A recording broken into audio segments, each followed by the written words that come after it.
Desde la gran crisis de superproducción de 2008, donde el capital como valor en circulación se paralizó y ocurre algo análogo a lo que acontece cuando deja de fluir sangre en el cuerpo, y es que al paralizarse ese capital como valor que circula como objetivación de trabajo indiferenciado abstractamente humano, que luego se transforma en precio y vuelve a convertirse en dinero y luego en capital y de nuevo en mercancía y luego en dinero, de forma que es un ciclo. Los bancos estaban al borde de colapsar, al punto de que en Estados Unidos el gobierno de Bush tuvo que inyectar trillones de dólares para evitar el colapso de los bancos. Millones de personas perdieron empleos, las inversiones, las acciones, el interés del capital financiero. Toda la infraestructura del modo de producción capitalista se vio en jaque, porque el talón de Aquiles del capitalismo es ese valor en circulación. Si se paraliza,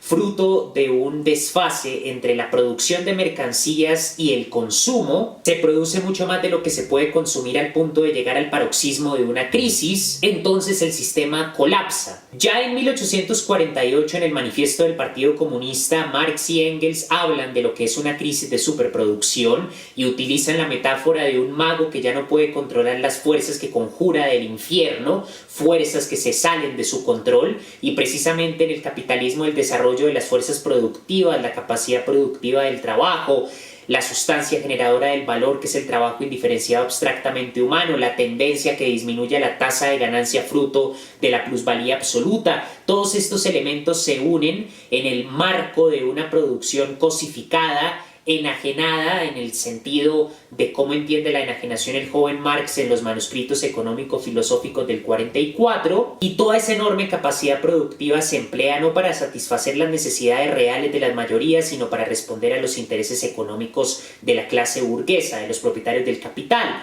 Después de esa gran crisis de 2008 que afectó a todos los países del mundo, mostrando que hoy en día hay una mayor interdependencia económica de los distintos capitales que compiten en el mercado mundial, el capitalismo tuvo que desarrollar el gran mito del emprendimiento junto al mito del libre mercado, el neoliberalismo, para dar la impresión de que se había colectivizado el capital como valor en circulación, en el sentido de darle más acceso a las personas que no pertenecieran a la clase dominante, que fueran de la pequeña burguesía o incluso de la clase trabajadora. Simplemente tienen que ir a un banco, pedir un préstamo y ya pueden invertir para formar su propio negocio o su propia empresa. El mito del emprendimiento, sin embargo, pasa por alto que el mal llamado neoliberalismo es de hecho un neoconservadurismo, en tanto que agudiza las tendencias que ya se describen desde la teoría del valor de Marx y la lleva al paroxismo de la crisis. Una persona de la clase trabajadora o de la clase media bien puede ir a un banco a pedir un préstamo.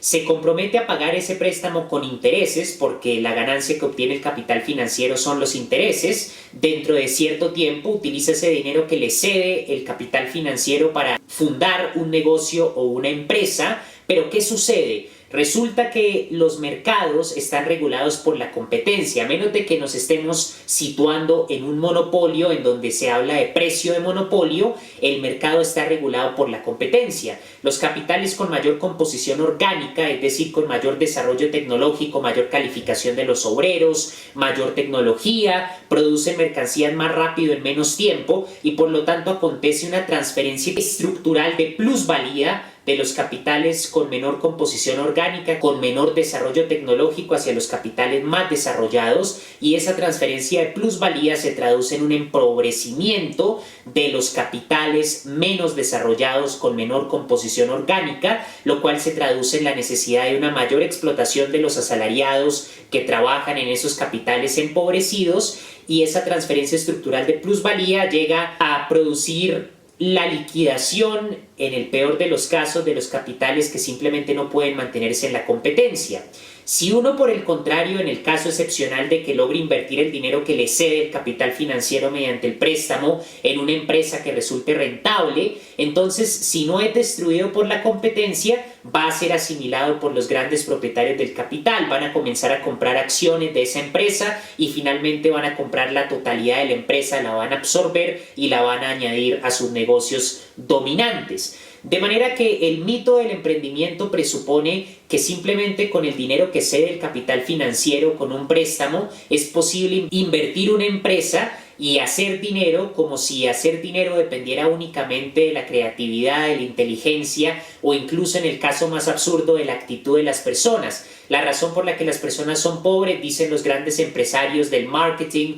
los grandes ideólogos retóricos, sofistas, embaucadores del mito del emprendimiento, son pobres porque les falta visión, porque les faltan ideas, porque les falta disciplina y creatividad para ir a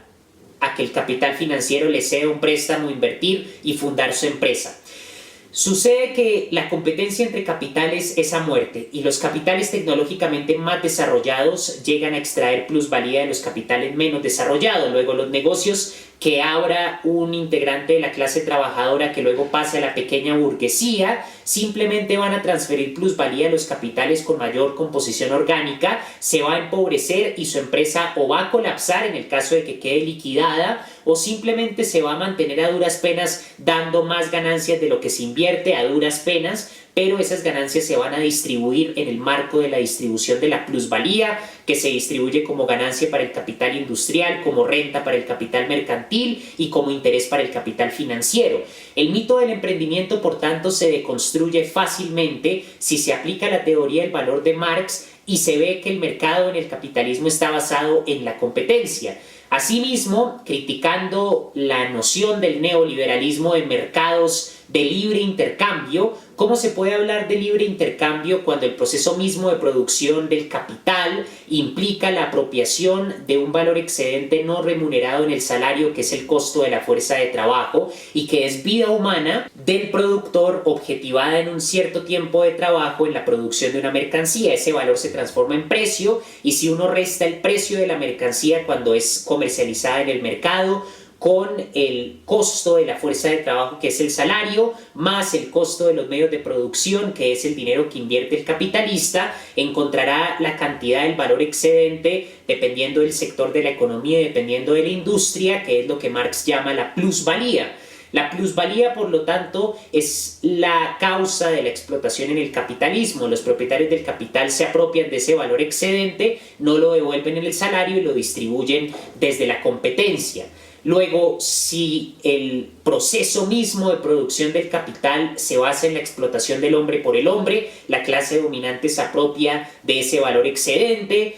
el productor está completamente cindido de su producto, está completamente cosificado, enajenado, se impera el fetichismo de la mercancía que convierte la relación entre hombres en una relación de cosas, en una relación de producción que hace abstracción del papel humano, que implica objetivar fuerza de trabajo humana para producir valor, tanto fuerza de trabajo concreta en el trabajo útil como la fuerza de trabajo indiferenciada y abstractamente humana, que es la sustancia generadora del valor, recordando esa distinción entre valor de uso, valor de cambio y valor que explica Marx desde el primer tomo del Capital. Resulta absurdo hablar de un libre intercambio en el mercado. Asimismo, cuando se considera la dinámica de competencia en el mercado mundial, cómo los capitales tecnológicamente más desarrollados extraen plusvalía de los capitales tecnológicamente menos desarrollados, obligándolos a utilizar tecnología menos desarrollada mediante los tratados de libre comercio para asegurar la explotación, para asegurar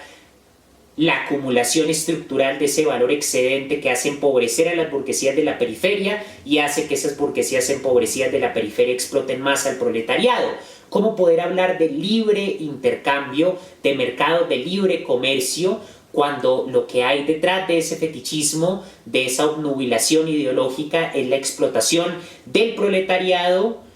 de la burguesía menos desarrollada a manos de la burguesía más desarrollada, lo cual hace que esa burguesía sea más violenta, sea más opresora con el proletariado? ¿Cómo se puede hablar de libre intercambio cuando hoy en día la centralización de los medios de producción es mucho mayor que en otro momento de la historia del capitalismo? En ningún otro momento ha habido tanta riqueza social, recordando que la riqueza en el capitalismo se presenta como un gran cúmulo de mercancías bajo el control exclusivo de tan pocas personas. Pensemos en un Bill Gates, en un Elon Musk, en un Warren Buffett, en los hombres más ricos del planeta. Acumulan entre ellos mucho más capital que la gran mayoría de la humanidad junta. Eso implica que ese capital como valor en circulación, esa enorme acumulación de mercancías, muchas veces inútiles, 9 millones de personas se mueren de hambre al año, el capitalismo produce cosas que no necesitamos a costa de precipitar la crisis medioambiental. Entonces resulta absolutamente claro con solo mirar desde la teoría del valor de Marx, que es la mejor caracterización del capitalismo,